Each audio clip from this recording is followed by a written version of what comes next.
నమస్కారం వార్తలకు స్వాగతం ముందుగా ముఖ్యాంశాలు మాజీ మంత్రి హరీష్ రావు మీడియా సమావేశం పలు అంశాలపై వివరణ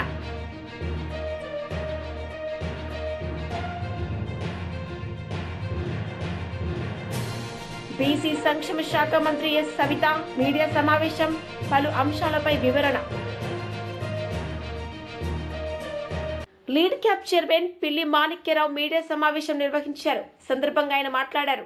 దౌర్భాగ్యం ఎంతకంటే నీచం ఇంకా ఎప్పుడు మనం చూడలేం అనుకోవటం కూడా పొరపాటే. ఇంతకంటే దిగజారడేమో జగన్మోహన్ రెడ్డి, ఇంతకంటే నేర ప్రవృత్తిని ప్రదర్శించడేమో జగన్మోహన్ రెడ్డి అనుకున్న ప్రతిసారి జగన్మోహన్ రెడ్డి నేర ప్రవృత్తిని ప్రదర్శిస్తూనే ఉన్నాడు. ఇంకా కిందికి దిగజారిపోతా ఉన్నాడు. కనీసం పశువులాగా కూడా ప్రవర్తించలేని స్థితికి జగన్మోహన్ రెడ్డి వెళ్ళినట్టు కనపడతా ఉంది. కొమ్మినేని శ్రీనివాసరావు ఎందుకు జైలుకి వెళ్ళాడో తెలీదా? రాష్ట్ర ప్రజలు చూడలేదా? మీరు సుప్రీంకోర్టులో ఒక బలవంతమైనటువంటి బాగా డబ్బులు ఖర్చు పెట్టి ఒక మంచి లాయర్ని పెట్టి వాదించి ఉండొచ్చు. ఆ వాదించినప్పుడు వాళ్ళు కూడా కోర్టులో ఉన్నటువంటి వాళ్ళు, మేము కోర్టు మీద మాట్లాడకూడదు కాబట్టి కోర్టులో ఉన్నటువంటి వాళ్ళు చాలా రకాల విషయాలు గమనంలోకి తీసుకొని ఆయనకి బెయిల్ ఇచ్చి ఉండొచ్చు. అంతకంటే ముందు జగన్మోహన్ రెడ్డి ఈ తప్పు చేసినటువంటి బ్యాచ్ని, రాష్ట్రంలో మహిళలు ఆగ్రహంతో ఉన్నారు, వాళ్ళు రోడ్డు మీదకి స్వచ్ఛందంగా వచ్చి ధర్నాలు చేస్తూ ఉన్నారు, నిరసనలు వ్యక్తం చేస్తూ ఉన్నారు. కాబట్టి ఇలాంటి తప్పు జరగకుండా ఉండాల్సింది నా ఛానల్లో జరిగింది కాబట్టి, నేను నిర్వహిస్తున్న టీవీలో జరిగింది కాబట్టి, నా దగ్గర జీతం తీసుకునేటువంటి వ్యక్తులు అపహాస్యం చేశారు కాబట్టి, నేను కుక్క బిస్కెట్లు వేసినటువంటి జర్నలిస్టులు ఈ విధంగా మాట్లాడుతూ ఉన్నారు కాబట్టి నేను రాష్ట్ర ప్రజలకి క్షమాపణ చెబుతున్నానని జగన్మోహన్ రెడ్డి మాట్లాడితే కూడా బాగుండేది. కానీ జగన్మోహన్ రెడ్డి ద్వారా ఆంధ్ర రాష్ట్ర ప్రజలు క్షమాపణలు అయితే కోరుకుంటున్నారు, కానీ జగన్మోహన్ రెడ్డి దగ్గర నుంచి ఏ రోజు కూడా క్షమాపణ రాలేదు. మీరు చూడండి, ఈరోజు చాలా పెద్ద తప్పు చేసినటువంటి కొమ్మినేని శ్రీనివాసరావు, అట్లాగే కృష్ణన్ రాజు విషయంలో జగన్మోహన్ రెడ్డి రాష్ట్ర ప్రజల్ని క్షమాపణ అడగకపోగా ఎవరైతే దాని మీద ధర్నాలు చేశారో లేకపోతే వాళ్ళు మండిపడ్డారో వాళ్ళ మీద చెప్పులు రాలేయించేటువంటి పరిస్థితి చేసుకొచ్చాడు. ఇంకా వాళ్ళకి సంబంధించినటువంటి మాజీ ఎమ్మెల్యేలు రోజా కానీ లేకపోతే ఇంకొకరి చేత అనేక మంది చేత అదేమి తప్పు లేదు, అది చిన్న విషయం అనే మాట్లాడేటువంటి ప్రయత్నాలు కూడా జగన్మోహన్ రెడ్డి చేశాడు. ఇది పెద్ద ఆశ్చర్యమేం కాదు, ఇంతకంటే ఇది పెద్ద ఘోరం. ఇంతకంటే ఘోరాలు జరిగినప్పుడు కూడా మాట్లాడలేదు. స్వయాన అనంతబాబు అనేవాడు వాళ్ళ డ్రైవర్ సుబ్రహ్మణ్యాన్ని కేవలం వ్యక్తిగతమైనటువంటి గొడవతోటి అత్యంత క్రూరంగా చంపి డోర్ డెలివరీ చేస్తే జగన్మోహన్ రెడ్డి ఏమన్నా రాష్ట్ర ప్రజలకు క్షమాపణ చెప్పాడా? ఆ రోజు ముఖ్యమంత్రి హోదాలో చెప్పలేదు.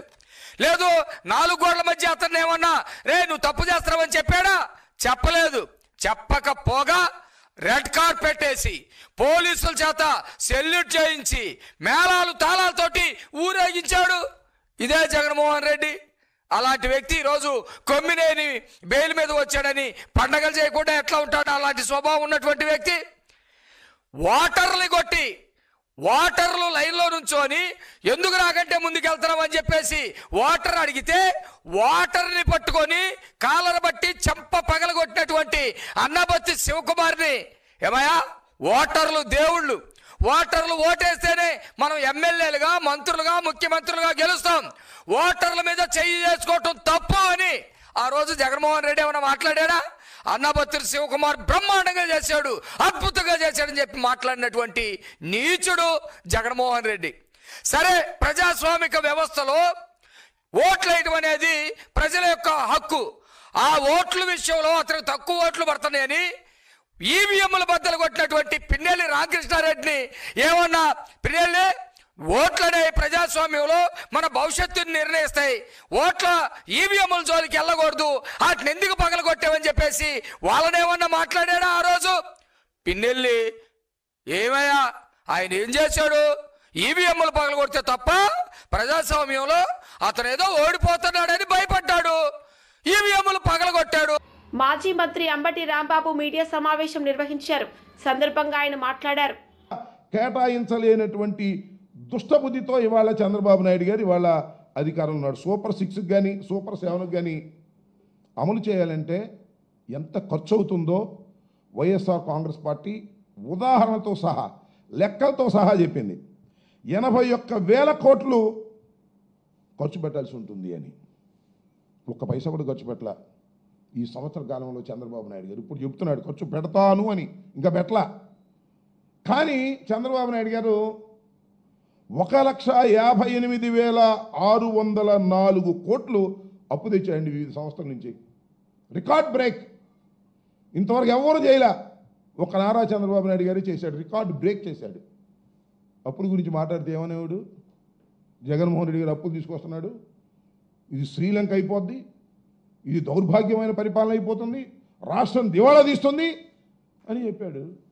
మరి ఇవాళ మాత్రం చంద్రబాబు నాయుడు గారు అధికారంలోకి వస్తే రికార్డు స్థాయిలో ఒక్క సంవత్సరంలో 1,58,604 కోట్లు అప్పు చేసి రికార్డు సృష్టించినటువంటి మహానుభావుడు నారా చంద్రబాబు నాయుడు గారు. ఏమైనా తీసుకొచ్చి ఏమన్నా పేదలకు ఇచ్చావా, ఏమైనా స్కీమ్స్ అమలు చేసావంటే ఎక్కడ పోయినాయి డబ్బులన్నీ, ఎవరి జేబుల్లోకి పోయినాయి, అర్థం కానటువంటి పరిస్థితి. అలాంటి దౌర్భాగ్యమైనటువంటి పరిపాలన ఇవాళ చంద్రబాబు నాయుడు గారు చేస్తూ అద్భుతమైన పరిపాలన చేస్తున్నాం నమ్మండి అనేటువంటి పద్ధతుల్లో ఇవాళ ఈ రకమైనటువంటి విధానాన్ని మీరు అమలు చేసేటటువంటి పరిస్థితికి వచ్చారనేది వాస్తవమైనటువంటి విషయం అని కూడా ఈ సందర్భంగా నేను చెప్తున్నా. అదేమంటే బుస్ ధూమ్ మంత్రం అన్నీ అయిపోయినాయి. ఎవరిని ఏమైనా మాట్లాడితే మాత్రం ఒప్పుకోనిక మొత్తం అన్నీ కూడా నెరవేర్చాము అనేటువంటి ఒక అబద్ధాలు ఇవాళ ప్రచారం చేస్తున్నాడు చంద్రబాబు నాయుడు గారు. పెద్ద మేనిఫెస్టో రిలీజ్ చేశాడు. నేను ఈ సందర్భంగా మీకు చెప్తున్నా, జగన్మోహన్ రెడ్డి గారి ఎన్నికలకు ముందు 4 పేజీలు మాత్రమే ఉన్నటువంటి మేనిఫెస్టోని మేము రిలీజ్ చేశాం. మొదటి సంవత్సరంలో మొదటి 12 మాసాల్లో నేను గర్వంగా చెప్తున్నా, గుండె మీద చెయ్యి వేసుకొని చెప్తున్నా, జగన్మోహన్ రెడ్డి గారు ఇచ్చినటువంటి మేనిఫెస్టోలోని హామీలను 90% నెరవేర్చినటువంటి ఘనత వైఎస్ జగన్మోహన్ రెడ్డి గారి పరిపాలనని మనం చేస్తున్నాం. ఒక అద్భుతమైనటువంటి పరిపాలన చేసి మొదటి సంవత్సరంలోనే 90% వాగ్దానాలను నెరవేర్చినటువంటి వ్యక్తి జగన్మోహన్ రెడ్డి గారు. ఎంతమంది లబ్ధిదారులు తెలుసా? 3.58 కోట్ల మంది లబ్ధిదారులు మా హయాంలో మొదటి సంవత్సరంలో ఉన్నారు. 40,627 కోట్లు నేరుగా వారి ఖాతాల్లో పడే విధంగా మేము చేశాం మొదటి సంవత్సరంలోనే.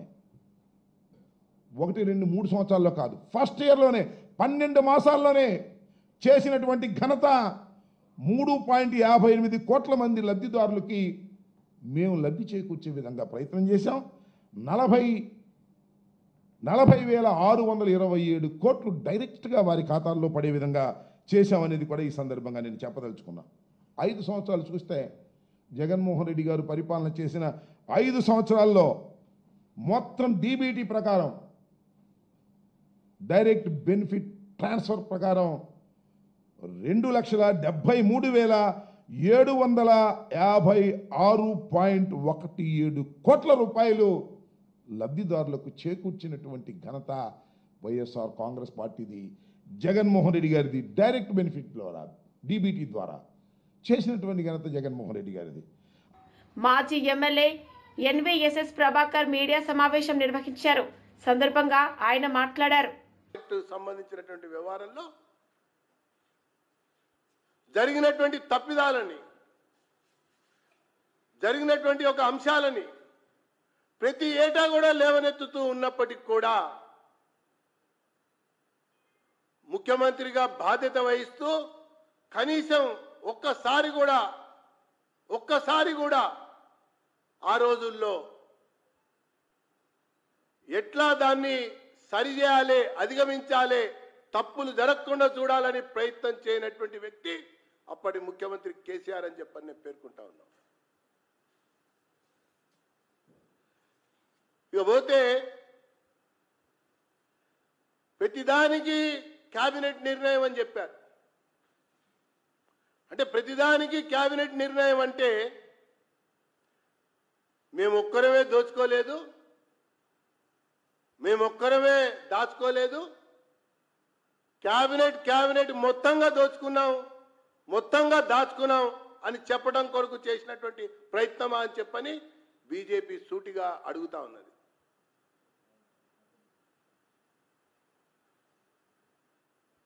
కాలువలు కొట్టుకుపోయినటువంటి మాట వాస్తవమా కాదా? కాళేశ్వరంలో కాలంలో కుంగినటువంటి మాట వాస్తవమా కాదా? బ్యారేజీకి బీటలు వాడటం నిజమా కాదా? దీన్ని ఎవ్వరు దాచలేరు. ఇది జగమెరిగినటువంటి సత్యం. మోటార్లు మొరాయించినటువంటి అంశం కూడా నిజమే కదా.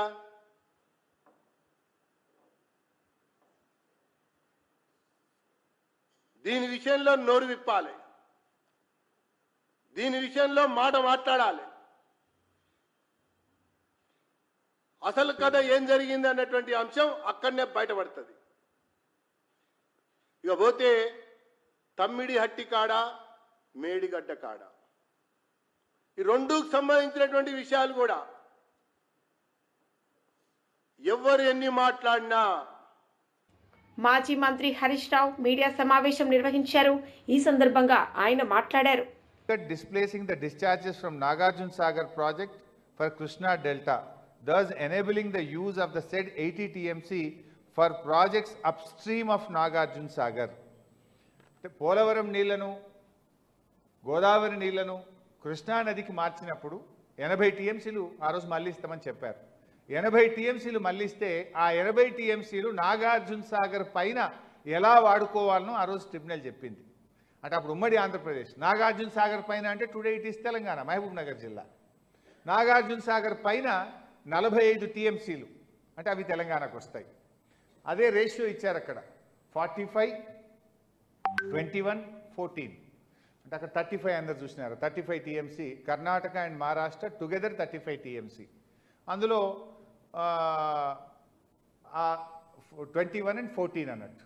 సో ఆ రకంగా నీళ్లు. ఇంకొక మాట కూడా అన్నారు కింద, it is also agreed that if the diversion at 75% dependability as stated in class A above exceeds the said quantity of 80 TMC due to diversion of Godavari water from the proposed Polavaram project into Krishna river, further diminishing the releases from Nagarjuna Sagar project, such excess quantity shall also be shared between the 3 states in the same proportion as subclass B above.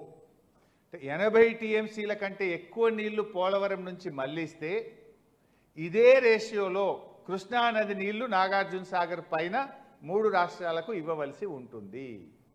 అంటే ఇక్కడ మనకి స్పష్టంగా ఏమర్థమవుతుందంటే, ఇప్పుడు 200 టీఎంసీలు పోలవరం నుంచి కృష్ణా పరివాహక ప్రాంతానికి చంద్రబాబు ప్రభుత్వం తీసుకుపోతూ ఉంటుంది. ఈ దేశంలో ట్రిబ్యునల్ అవార్డు సుప్రీం, సుప్రీంకోర్టు కూడా ట్రిబ్యునల్ అవార్డును అడ్డుకోజాలదు. ఏదైనా ఒక నది మీద ఒక ట్రిబ్యునల్ అవార్డు ఉంటే దాంట్లో సుప్రీంకోర్టు కూడా అదే final, that is the Bhagavad Gita of the nation. అయితే ఈరోజు ఆ రోజున్న 1975 గోదావరి అవార్డు ఏం చెప్పింది? 80 టీఎంసీలు పోలవరం నీళ్లు కృష్ణానదికి మళ్లిస్తే 45 పైన నాగార్జున సాగర్ పైన తీసుకోవాలి, 21 మహారాష్ట్ర, 14 కర్ణాటక పంచుకోవాలని చెప్పింది. ఒకవేళ 80 కంటే ఎక్కువ మళ్లిస్తే, ఇది మనం చెప్పింది కాదు, దిస్ ఈజ్ ద అగ్రిమెంట్ పెట్టి ఆ రోజు అవార్డు ప్రకారంగా తెలంగాణ అదేవిధంగా ఆయా 3 రాష్ట్రాల ముఖ్యమంత్రుల మధ్య జరిగిన అగ్రిమెంట్ కాపీ అది. సో 80 టీఎంసీల కంటే ఎక్కువ మళ్లిస్తే కూడా అదే నిష్పత్తిలో నీళ్లు పంచుకోవాలి. ఏ నిష్పత్తి? 45, 21, 14. మరి ఇప్పుడు 200 టీఎంసీలు పోలవరం నుంచి తీసుకుపోతున్నావు కదా, 200 తీసుకుపోయినప్పుడు అదే నిష్పత్తిలో కృష్ణా నదిలో మనకు 45% రావాలి. 45 అంటే 200లో 45% అంటే దట్ ఈస్ 112.5 టీఎంసీ. మరి ఇప్పుడు ఈ రేవంత్ రెడ్డి అడగాలి కదా, దిస్ ఈజ్ ద అవార్డ్, ఇది నువ్వు చెప్పింది నేను చెప్పింది కాదు, tribunal award. So already Polavaram కింద 45 వచ్చేటివి ఉన్నాయి, మళ్ళీ ఇచ్చినాయి. ఇప్పుడు కొత్తగా 200 తీసుకుపోతే ఇదో 112.5, 112 + 45 అంటే 157 టీఎంసీలు కృష్ణా నదీ జలాల్లో అదనపు వాటా తెలంగాణ రాష్ట్రానికి రావాలి. నిజంగా 157 వచ్చినాయి అనుకో, మన పాలమూరు 90 కేటాయించుకోవచ్చు, మన కల్వకుర్తి 40 కూడా నికర జలాలు ఇవ్వచ్చు, మన నెట్టంపాడుకు కూడా వాడుకోవచ్చు. మన ఈ మొత్తం ప్రాజెక్టులు నికర జలాల మీద అయిపోయి రైట్ ఎస్టాబ్లిష్ అయిపోతుంది. మన పాలమూరు అనుమతులన్నీ క్లియర్ అయిపోతాయి. మరి దీన్ని ఎందుకు అడుగుతలేదు తెలంగాణ ప్రభుత్వం? ఇది మన హక్కు. ఇంత స్పష్టంగా ట్రిబ్యునల్లో గోదావరి అవార్డులో ఉంటే ఈ 157 టీఎంసీలు మాకు ఇవ్వాలి అని తెలంగాణ ప్రభుత్వం ఢిల్లీని ఎందుకు అడగదు? ఈ రాష్ట్రం నుంచి ఉన్న ఢిల్లీ మంత్రులు, ఢిల్లీలో ఉన్న కిషన్ రెడ్డి గారు, సంజయ్ గారు ఈ 157 టీఎంసీలు బచావత్ గోదావరి ట్రిబ్యునల్ అవార్డు ప్రకారంగా మా హక్కు మాకు ఇవ్వండి అని ఈ కేంద్ర మంత్రులు ఎందుకు అడగరు? వై దే ఆర్ మమ్? ఈ 45 మనం అడిగినాం ఆల్రెడీ. బీఆర్ఎస్ ప్రభుత్వం ఉన్నప్పుడు 45 మన చిన్న నీటిపారుదల సేవింగు, 45 పోలవరం మళ్లింపులో భాగంగా 90 టీఎంసీలు పాలమూరు కేటాయించండి అని తెలంగాణ ప్రభుత్వం ఆ రోజు ఢిల్లీకి ప్రతిపాదన పంపింది. కానీ రేవంత్ రెడ్డి గారి ప్రభుత్వం చేతగానితనం వల్ల ఇవాళ డిపిఆర్ వాపసు వచ్చింది. వీళ్ళు అడగరు. మరి కొత్తగా ఇంకా 112 రావాలి దీని ప్రకారం. ఇదేదో కొత్త సూత్రం నేను చెప్తలేను. This is the tribunal award what I'm speaking. దీన్ని ఎందుకు వీళ్ళు అడగరు అనేటువంటిది ఇక్కడ ఇష్యూ. దీన్ని డిమాండ్ చేయాల్సిన ముఖ్యమంత్రి కానీ నీటిపారుదల శాఖ మంత్రి ఈరోజు మౌనంగా ఉన్నారు. నెక్స్ట్.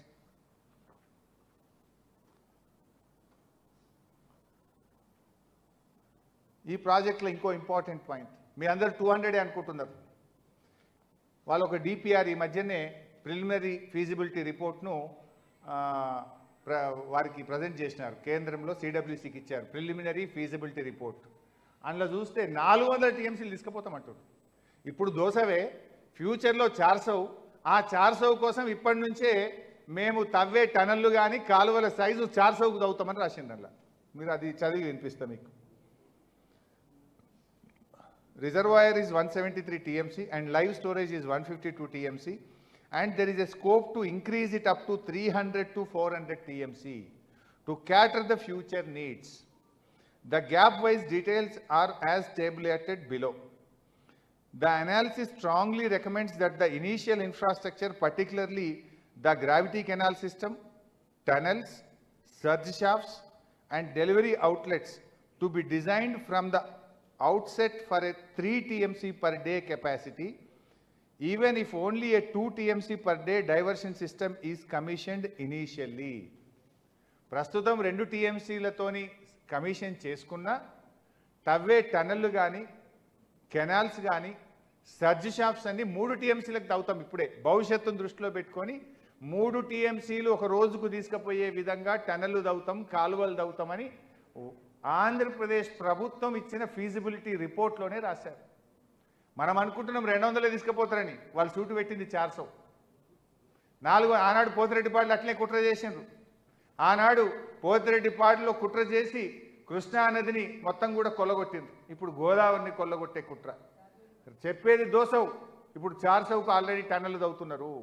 3 TMC పర్ డేకు రంగం సిద్ధమైంది. చెప్తున్నది 2 TMC పర్ డే. కానీ వాళ్ళ డిపిఆర్లో వాళ్ళ ఫీజిబిలిటీ రిపోర్ట్లోనే చెప్పారు 3 TMCలు ఒక రోజుకు తీసుకుపోయే విధంగా మా పనులు జరుగుతాయి అని. బీసీ సంక్షేమ శాఖ మంత్రి ఎస్ కవిత మీడియా సమావేశం నిర్వహించారు. సందర్భంగా ఆమె మాట్లాడారు.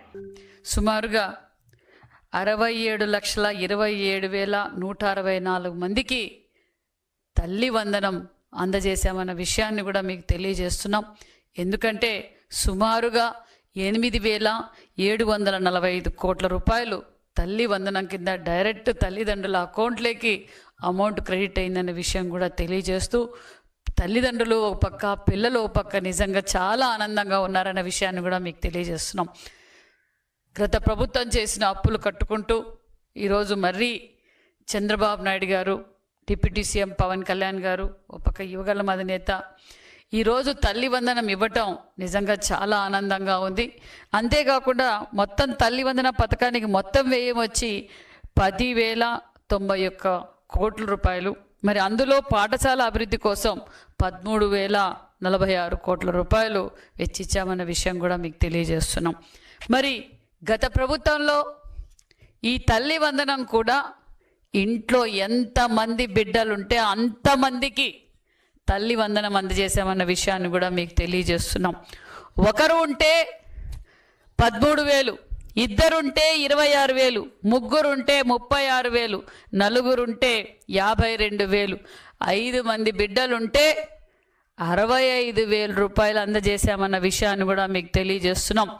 మరి నిజంగా ఈరోజు తల్లిదండ్రులంతా ఆనందంగా ఉన్నారు. చూడండి, ఈ తల్లిదండ్రులకు 4 ఆడబిడ్డలు, 4 ఆడబిడ్డలకి తల్లి వందనం ఇవ్వటం వల్ల వారు ఎంత ఆనందంగా ఉన్నారంటే నిజంగా నిన్నటి రోజు అందరికీ ఫోన్లు చేసి లోకేష్ బాబు గారు మా బిడ్డలకు సహకరించినందుకు లోకేష్ బాబు గారికి ప్రత్యేకమైన ధన్యవాదాలను కూడా తెలియజేశారు.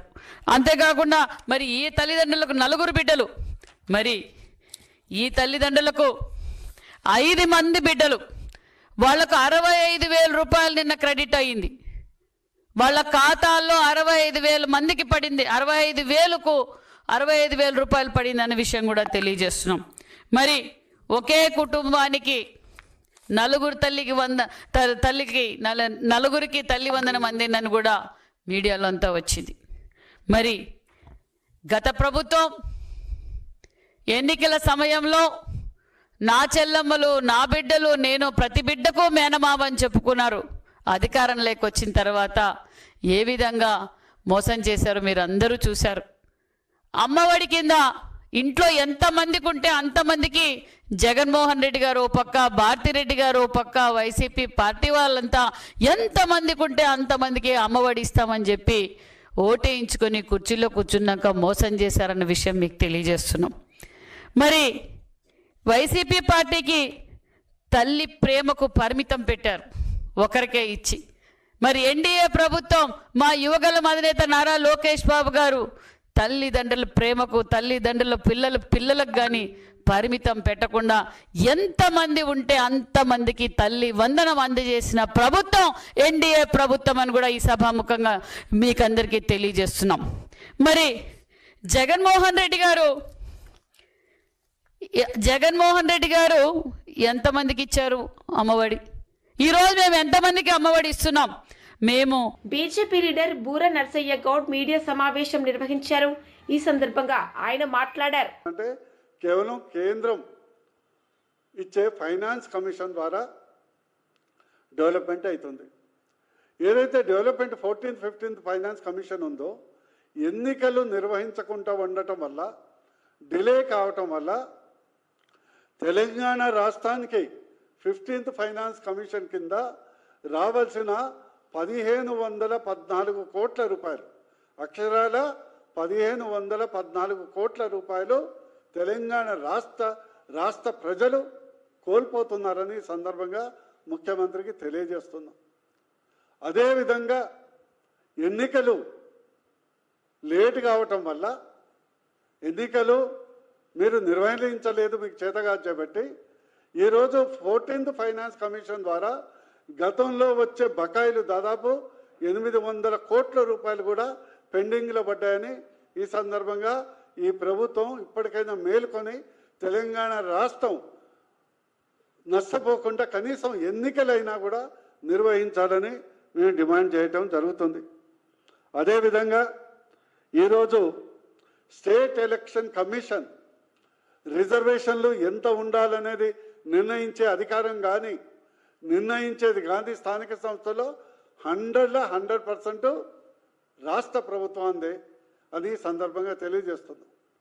ఈరోజు మీకు ఆ పవర్స్ ఇచ్చారు. Article 243A, article 243Z, article 243U కింద తెలంగాణ రాష్ట్రంలో ఏ రాష్ట్రంలో కూడా ఎంత రిజర్వేషన్ అమలు చేయాలనే అధికారం ఏదైతే కాన్స్టిట్యూషన్ ఉందో, రాజ్యాంగం ఉందో రాష్ట్ర ప్రభుత్వానికి కట్టబెట్టింది.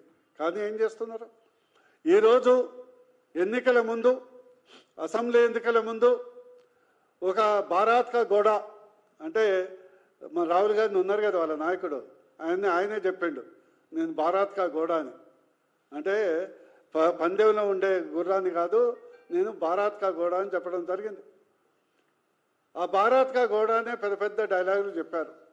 బీసీలకు 42% రిజర్వేషన్ కల్పిస్తామని చెప్పడం జరిగింది.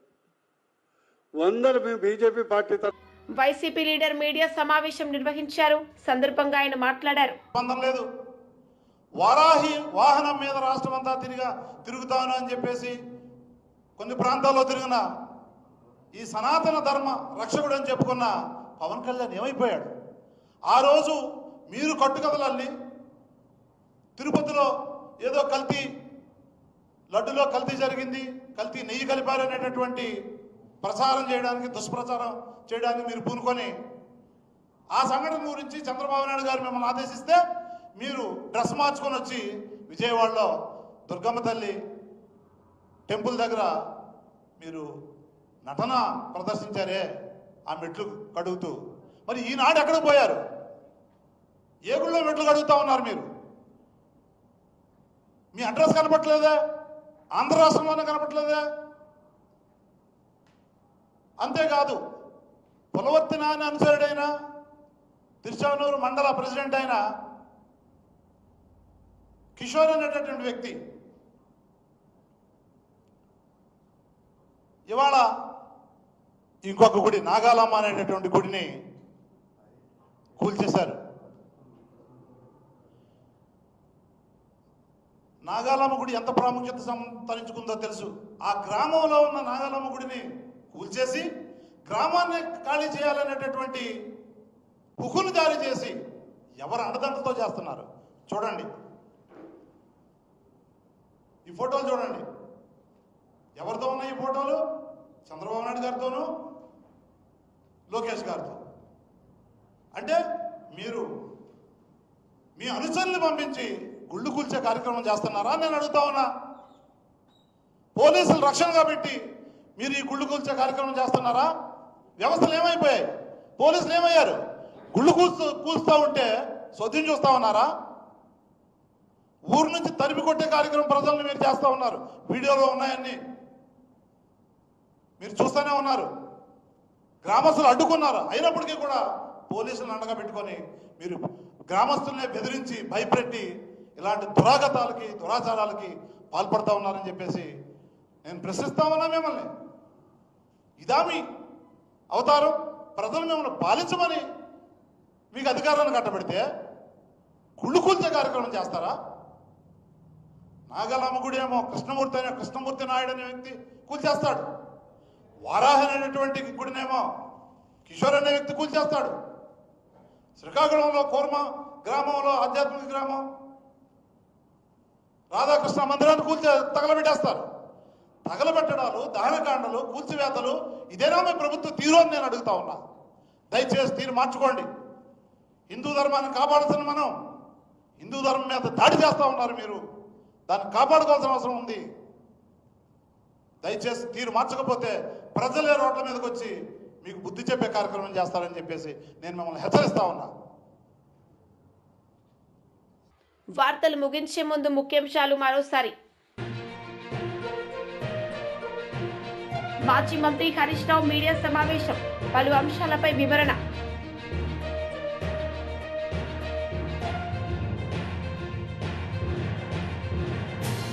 బీసీ సంక్షేమ శాఖ మంత్రి ఎస్ సవిత మీడియా సమావేశం, పలు అంశాలపై వివరణ. ఈ వార్తలు ఇంతటితో సమాప్తం. తిరిగి ప్రసారమయ్యే వార్తల్లో మళ్ళీ కలుద్దాం. అంతవరకు సెలవు. నమస్తే.